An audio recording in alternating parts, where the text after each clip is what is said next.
Bismillahirrahmanirrahim. Assalamualaikum warahmatullahi wabarakatuh. Baik, bagaimana kabarnya? Mudah-mudahan baik-baik ya. Masih diberi kesehatan dan kesempatan untuk mengikuti pembelajaran pada hari ini. Baik, hari ini yang akan kita bahas yaitu mengenai perkembangan teknologi konstruksi dan jenis-jenis proyek konstruksi. Oke, langsung saja. Yang pertama yaitu mengenai perkembangan teknologi konstruksi. Oke, pada perkembangannya itu dimulai dari zaman dulu ya. Pada zaman dahulu itu manusia itu hanya memanfaatkan apa yang tersedia di alam, biasanya menggunakan gua-gua untuk tempat tinggal. Namun karena adanya perkembangan zaman, maka manusia itu mulai memanfaatkan kayu ya, kayu, batu, tanah untuk membuat sebuah bangunan untuk tempat tinggal. Biasa juga menggunakan alat-alat pertukangan sederhana, ya, batu ya, untuk membuat sebuah bangunan tempat tinggal. Nah, kemudian seiring perkembangannya proyek konstruksi, nah sekarang itu sudah modernnya, sudah menggunakan olahan ya, biasa menggunakan semen ataukah batu bata ya. Nah, ini juga alat-alat konstruksi itu semakin berkembang. Nah, sehingga rumah-rumah yang dibangun itu tampak lebih mewah ya dan modern. Itulah perkembangannya teknologi konstruksi.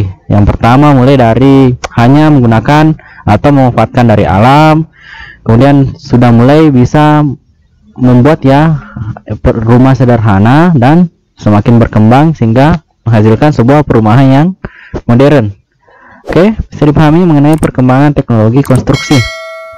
Kemudian selanjutnya kita masuk ke jenis-jenis proyek konstruksi. Proyek konstruksi itu terbagi atas beberapa ya. Yang pertama ada proyek konstruksi bangunan perumahan atau pemukiman. Berarti proyek konstruksi ini mencangkup proses pembangunan tempat tinggal ya, seperti rumah, perumahan, villa ataupun apartemen.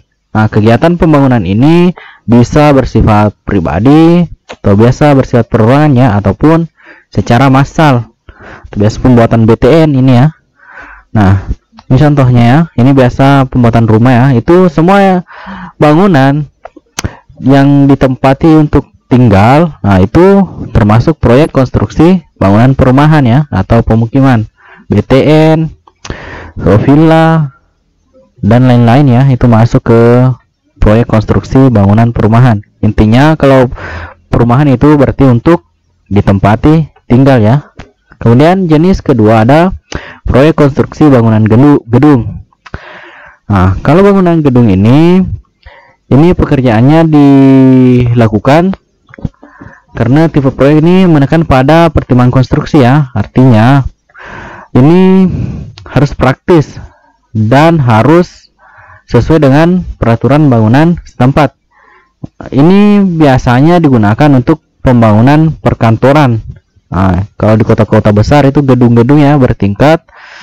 Kenapa dibuat bertingkat? Itu kan untuk menghemat tempat ya, sehingga dibuat bertingkat dan harus juga sesuai dengan peraturan bangunan setempat.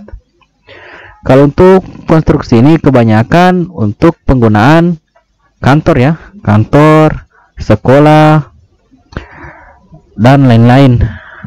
Itu masuk ke dalam konstruksi bangunan gedung. Semua yang gedung-gedung bertingkat ya, ini masuk ke dalam proyek konstruksi bangunan gedung. Kemudian selanjutnya ada proyek konstruksi teknik sipil. Nah, kalau teknik sipil ini biasanya pemilik proyeknya itu pemerintah ya, baik pemerintah daerah maupun pemerintah pusat. Nah, ini mempertimbangkan keuangan, hukum dan desainnya. Ini biasanya pengerjaannya untuk masyarakat ya. Nah, contohnya pembuatan jalan raya, rel kereta api ataupun bendungan. Ini semua masuk ke dalam konstruksi teknik sipil. Oke.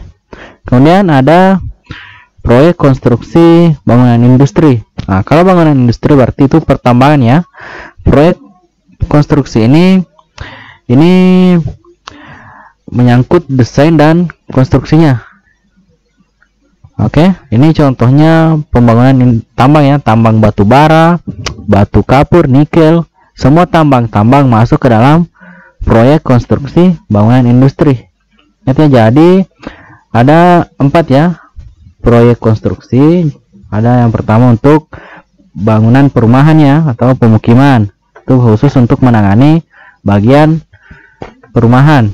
Kemudian yang kedua ada proyek konstruksi bangunan gedung, ini khusus menangani perkantoran, sekolah-sekolah dan lain-lain. Kemudian yang ketiga ada proyek konstruksi teknik sipil, ini mengutamakan pembangunan fasilitas umum, contohnya jalan raya, rel kereta api, bendungan, ataupun pembangkit listrik, ini masuk ke dalam konstruksi teknik sipil. Dan terakhir ada proyek konstruksi bangunan industri, berarti ini menangani konstruksi yang masuk ke dalam pertambangan ya, contohnya tambang batu bara, tambang nikel, tambang emas dan lain-lain sebagainya. Oke, bisa dipahami ya mengenai perkembangan teknologi konstruksi hingga ke jenis-jenis proyek konstruksi. Oke, kemudian untuk tugasnya, coba anakku cari ini,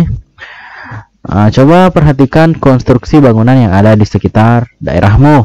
Coba ya diperhatikan, kemudian golongkanlah setiap bangunan yang ada berdasarkan jenis-jenis proyek konstruksi yang ada di atas ya, yang disebutkan tadi. Kemudian sebutkanlah manfaatnya setiap konstruksi bangunan tersebut. Nah, kemudian coba sebutkan apa manfaatnya pembangunan itu untuk manusia. Saya kasih contoh, misalnya ada sekolah, kita tulis sekolah. Nah, itu masuk ke dalam proyek konstruksi bangunan gedung. Nah, apa manfaatnya pembangunan sekolah? Itu untuk membangun sarana pendidikan secara formal. Itu contohnya ya. Baik, coba anakku cari lagi beberapa pembangunan yang ada di daerahnya, kemudian digolongkan ya. Oke, bisa dipahami? Oke, silahkan dikerjakan. Untuk materinya cukup sekian ya, lebih dan kurangnya mohon dimaafkan. Sekian, wassalamualaikum warahmatullahi wabarakatuh.